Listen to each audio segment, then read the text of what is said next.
Olá pessoal, eu sou o acadêmico Vitor Carvalho. Eu vou estar tratando hoje a respeito de transdutores de vazão, com mais enfoque em deslocamento positivo. Então aqui um sumário do trabalho. Eu vou estar falando na introdução a respeito dos princípios de medição da vazão, o que o sistema internacional delimita como sendo as unidades de medição, e depois partindo para os medidores de vazão em si. Então eu separei aqui um pouco em deslocamentos positivos e impacto de fluido. Os deslocamentos positivos são disco condutante, lóbulos deslizantes, engrenagens ovais, palheta, diafragma, e os de velocidade pelo impacto do fluido são os do tipo turbina. Existem outros tipos de medidores de vazão, mas esses aqui são os que eu vou comentar nesse trabalho. Bom, nós temos então aqui que a vazão, a definição dela seria uma taxa que relaciona a quantidade de fluido através de uma seção por unidade de tempo, ou a movimentação de uma certa quantidade de fluido através da quantidade de tempo. Ela pode ser volumétrica ou gravimétrica, vazão volumétrica ou mássica. Nesse trabalho irei tratar apenas da vazão volumétrica.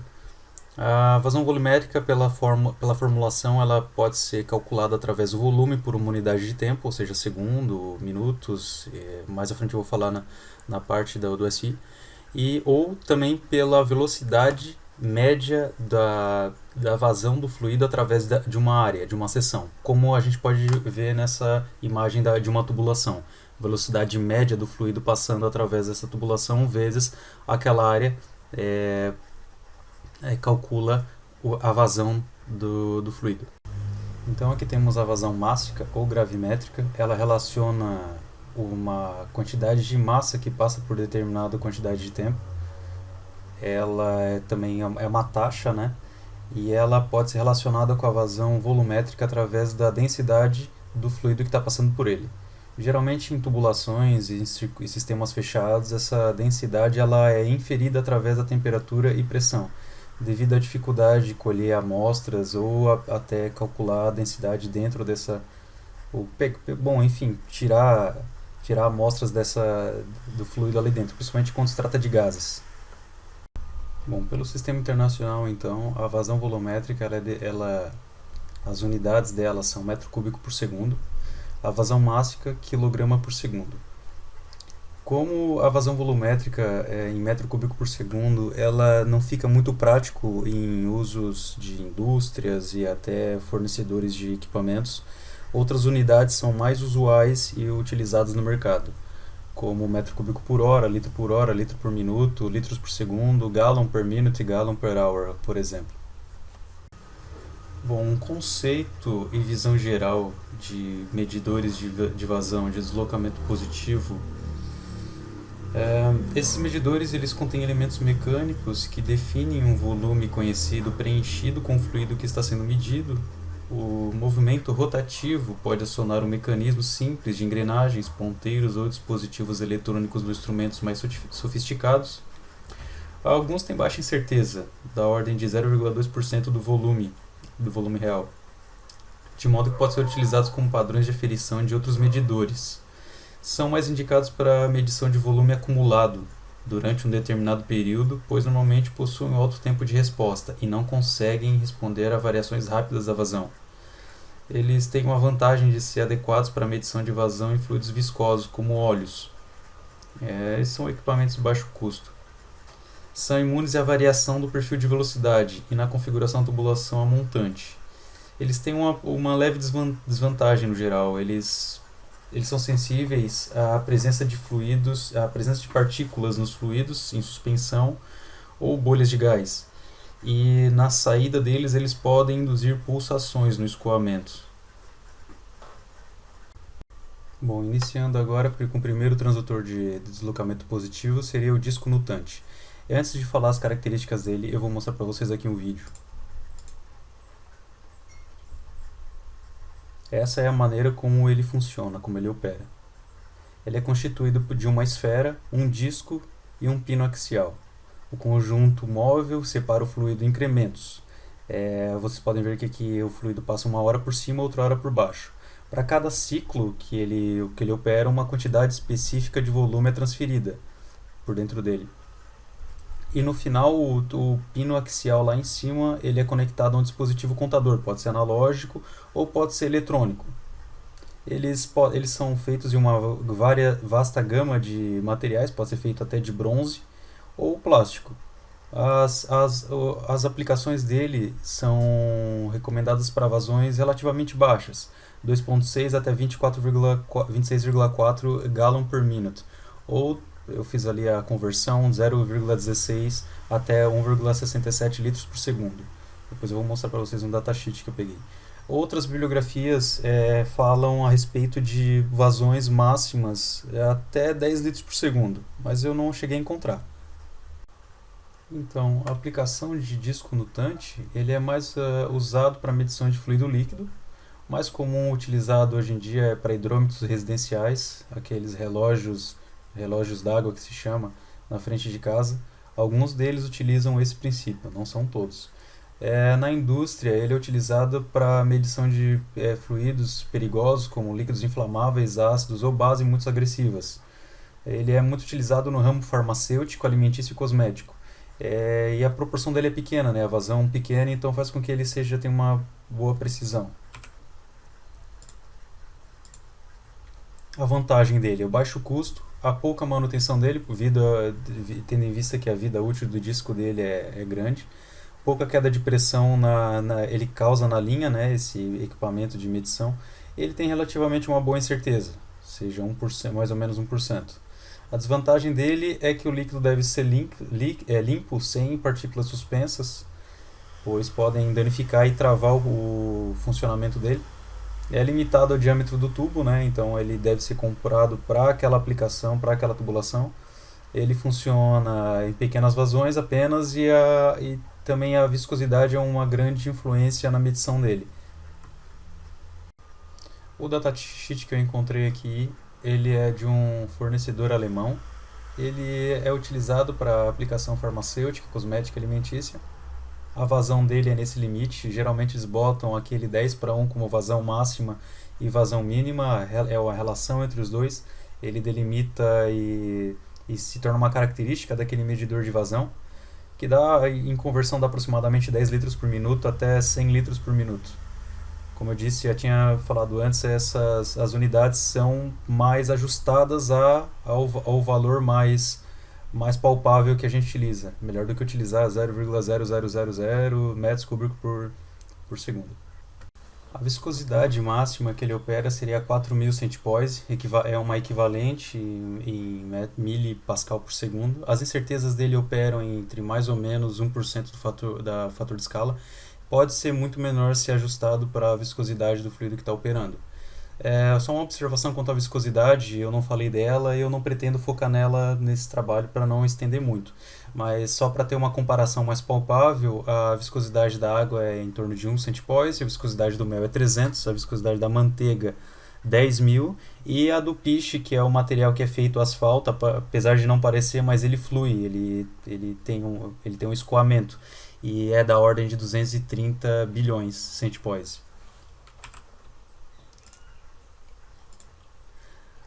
Aqui um esquema de montagem dele, ele é interconectado ali, ele é comprado já para ser conectado com o próprio rotor ou a própria bomba, e ele faz essa transferência. Ele pode ser pré-setado uma quantidade de volume que vai passar por ele, e ele se conecta com a bomba e ele diz quando parar e quando começar. Então, ou seja, você pede lá que passe 10 litros do volume do galão azul para o galão verde, ele vai acionar a bomba fazendo com que passe essa quantidade.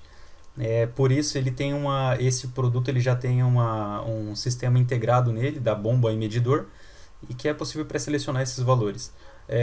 Por isso ele tem uma boa aplicação farmacêutica, alimentícia e cosmético, né?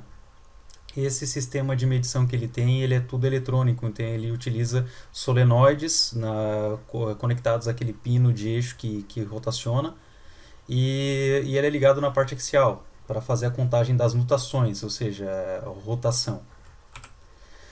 Agora falando um pouco sobre lóbulos deslizantes, ele é o segundo medidor de deslocamento positivo. O princípio de funcionamento dele, como pode ser visto nessa imagem na direita, ele é constituído por pode ser mais lóbulos também, não precisa ser necessariamente dois. e eles são acoplados dentro de uma câmara e mantêm um movimento relativo fixo e giram no sentido oposto. Eles não se tocam dentro dessa câmara, eles são apenas sincronizados através de engrenagens na parte de fora, na parte que não está dentro do fluido. O volume se mantém fixo em toda a rotação dele, ele não causa uma pressão, ele não causa uma deformação no fluido que está passando. Os rotores nunca se tocam, né? Por isso eles podem ser feitos de material muito mais resistente e resistência superficial muito melhor. E eles podem operar com fluidos de alta viscosidade. As características dele, que eles suportam pressões até 200 bar, são pressões altas, né? Vazões podem chegar a vazões muito altas também, de 30,4 até 66 mil litros por minuto. Pode ser utilizado em vários diâmetros, em vários tamanhos de sistemas de tubulações, e eles podem operar em tubulações elevadas. Apesar de eles poderem trabalhar com fluidos de alta viscosidade, eles também podem ser empregados para medições de gases, que são muito utilizados, principalmente com as vazões muito altas lá em cima, né? Bom, a vantagem dele é que podem ser utilizados para líquidos e para gases, só que cada um tem que ser ajustado para cada aplicação, né? Não pode comprar um de gás e utilizar para líquido.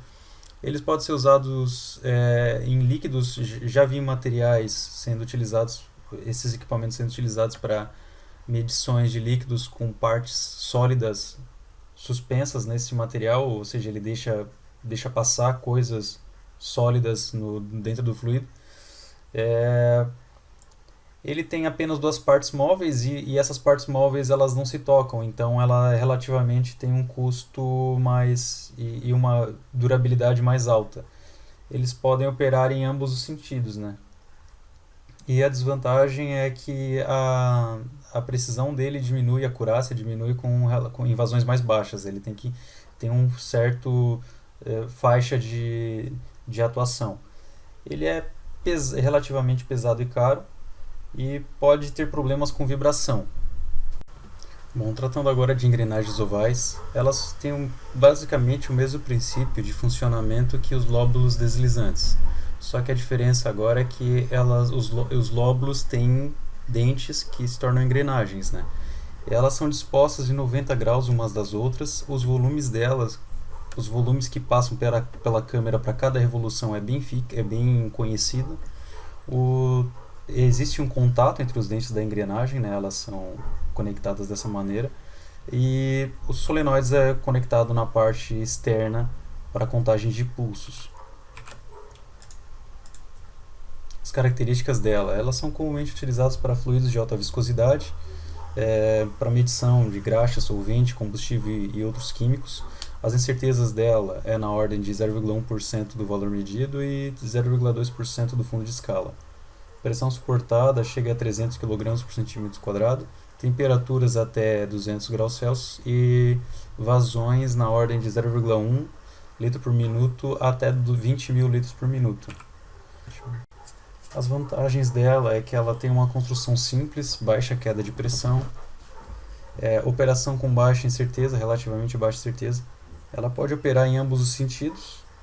E a desvantagem dela é que a precisão, a acurácia dela diminui em vazões mais baixas também. É pouco pesado e caro e pode haver problemas com vibrações devido aos componentes girantes dele. Bom, aqui eu peguei um equipamento medidor de engrenagens ovais de um fornecedor nacional, que pode ver aqui que ele tem indicador que pode ser analógico, mecânico ou digital. A saída dele geralmente em 24 volts. Ele pode ter uma saída, a saída de sinal usual desses medidores de deslocamento positivo são pulsos. O corpo dele é alumínio, ferro fundido, inox. A precisão dele mais ou menos 0,2% e a repetibilidade de 0,03%. A viscosidade de trabalho dele está entre 0 a 20 centipoise, ou seja, não pode ser uma viscosidade muito alta. A pressão de operação máxima 1,8 megapascal e essa faixa de temperatura. Pode operar até em temperaturas relativamente altas. Aqui então o próximo medidor de vazão, deslocamento positivo, as do tipo com palhetas. São rotores com palhetas, eles se movem no sentido radial. As palhetas elas podem ser usadas para medição de líquidos e gases, elas possuem uma mola na base, ou pode possuir um came na base, fazendo com que a palheta se ajuste para cada rotação.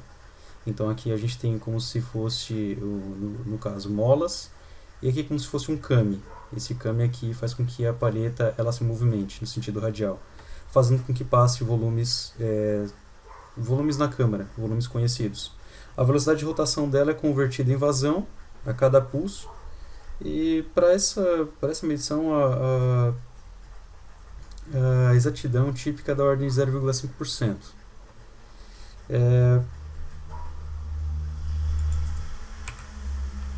Aqui, deixa eu passar esse vídeo aqui com relação ao funcionamento dela.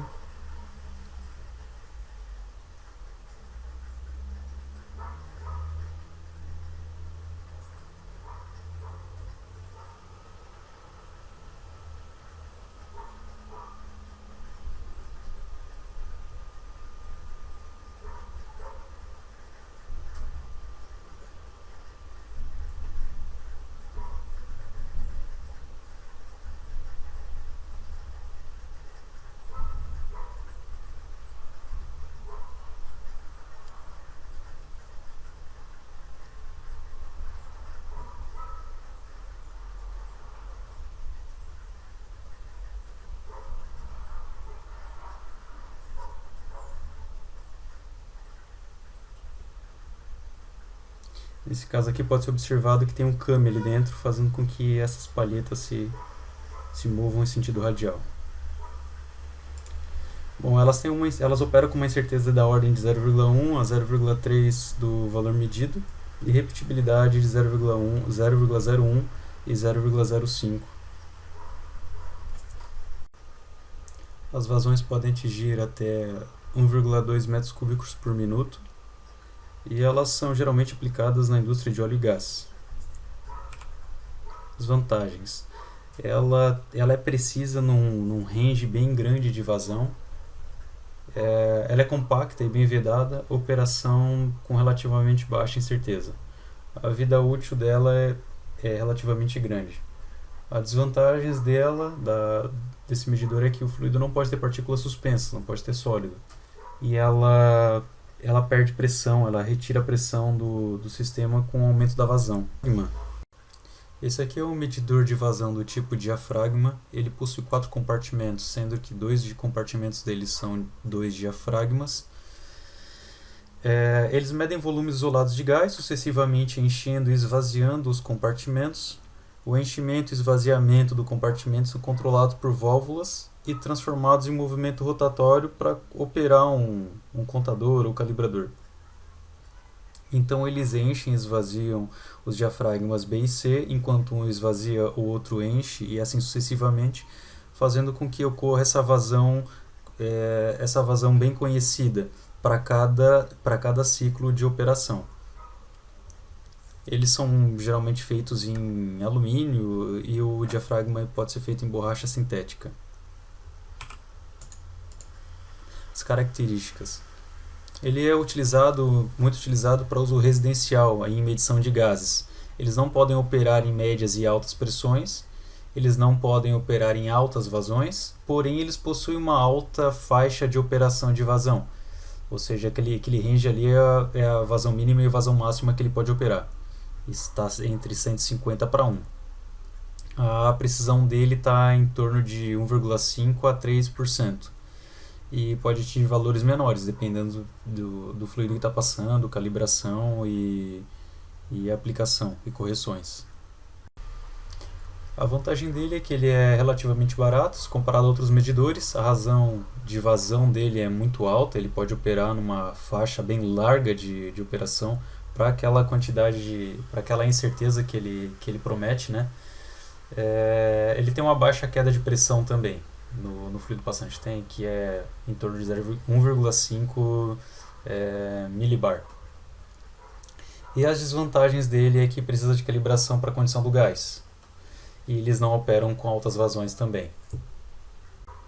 Agora, partindo para o medidor do tipo turbina, já não é mais um medidor de deslocamento positivo. Ele é chamado de medidor de velocidade pelo impacto do fluido, porque já não é mais um volume bem conhecido que movimenta para cada pulso dentro do compartimento. O medidor de vazão do tipo turbina, ele consiste basicamente em um rotor provido de pás, e ele é suspenso numa corrente de fluido com seu eixo paralelo ao fluido. O rotor é acionado pela passagem do fluido e também que faz com que o rotor gire em razão do ângulo das pás. A velocidade angular do rotor é proporcional à velocidade do fluido, que é proporcional também à vazão do fluido que passa pela tubulação. Uma bobina sensora na parte externa pode ser posicionada para detectar a ação das pás. Geralmente as pás então elas são feitas de material ferroso e esse sensor consegue captar toda vez que passa uma pá através daquele sensor. Bom, algumas características das turbinas é que elas geralmente só podem operar com viscosidades baixas, próximas da água. Elas podem operar também a gás e a líquidos, só que nesse caso aqui, na análise desse trabalho, eu estou tratando apenas a análise de líquidos. A vazão dela é de vazão máxima e mínima em torno de 10:1, que ela promete que é aquelas incertezas de medição.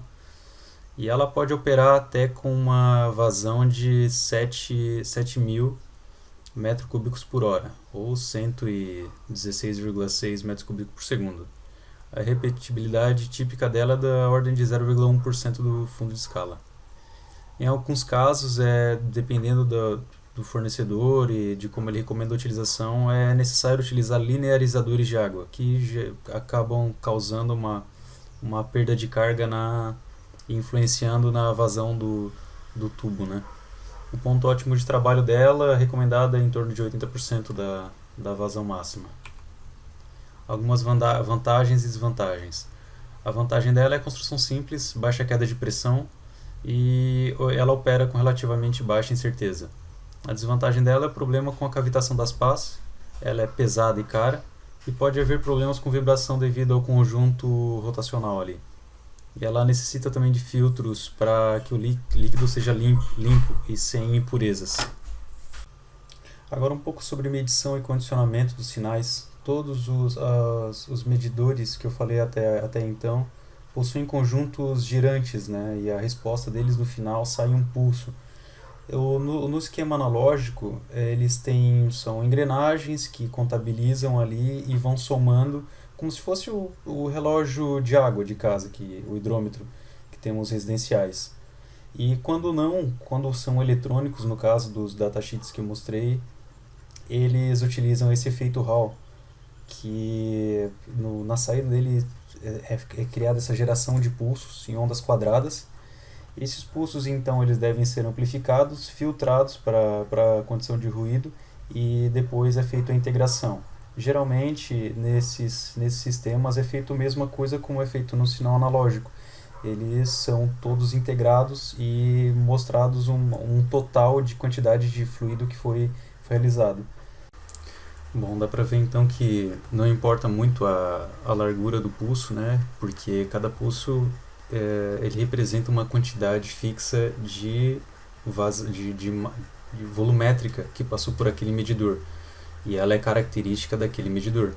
Só que tem umas recomendações, provavelmente para limitantes dessa onda quadrada aqui, que pela bibliografia recomendada para aplicações abaixo de 10 Hz, ou seja, a frequência dessa onda quadrada não pode ser muito alta. Bom, então é isso, pessoal. Muito obrigado.